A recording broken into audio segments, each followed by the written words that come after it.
One of the things that was really different in Anna versus at home was when we were working in the nursery, we had the opportunity to fill bags for baby trees or seedlings, and we needed a huge amount of soil to fill all these bags. And I know back at home, if we were gardening, we'd run to Home Depot or Ace and pick up a couple bags of soil and go home, dump it out, and call it good. But the people of Anah they realize that they have the resource right in their backyard. And so for them, they go and clear an area, dig up the soil, they sift it, and then they wheelbarrow it over to where it's going to be used. And it's a whole different process. So it was really interesting to see how compare and contrast the two different ways of life, and how in America we're very consumer based and about what's easiest and fastest, and in Brazil they work with what they have and they do the best to use the resources they're surrounded by. Another example that I can think of as far as convenience goes is when we were working in the fish farm factory, we needed a lot of cement for the bricks to build the structure itself. And for them, they had like 10 50-pound bags of cement, if that. And then you had to bag all this sand up and all these rocks up to mix it to extend the amount of cement and to build the foundation. And we watched them as they measured everything out and poured it into the wheelbarrow and mixed it, versus at home we just call up and we have a cement truck come and the cement's already turned and ready to go. One thing I think is very different between the cultures is how something can be rudimentary in design, like in a nun, but that doesn't mean it's not capable of doing exactly what it needs to. In the US, we often believe that without technology, something doesn't work very well. But I've noticed and I've found that the roofing on the houses, they're made of thatch or leaves folded in a certain way and laid on top of each other. I've seen water beat up on them and fall off without a single drop falling through.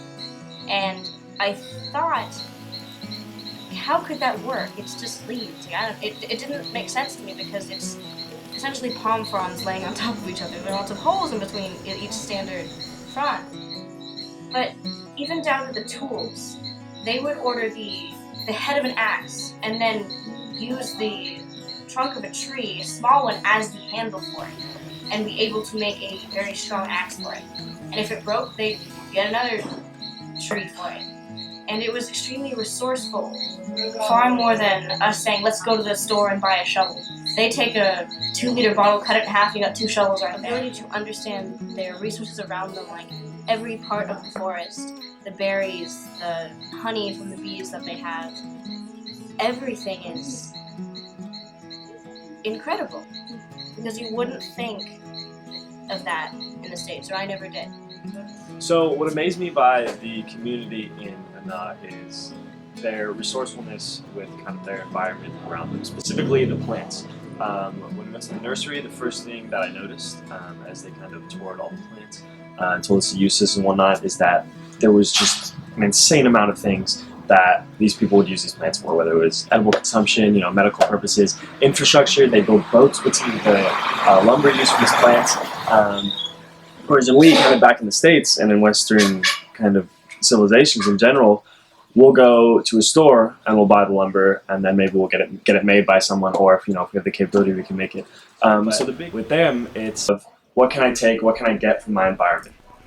What do I have available, readily available for me, kind of immediately in my environment, whether it's from the nursery, from what kind of plants we're growing. And I was amazed by that. It was a huge kind of shock, and I think we take for granted kind of how easy it is to go out and buy something. You can look at a tree and they knew what it was and they knew what it was used for. And while I was peering through the forest, hopping along the trail and they were giving us a tour, it made me really think, like, how did they know that the milk from this tree would cure this?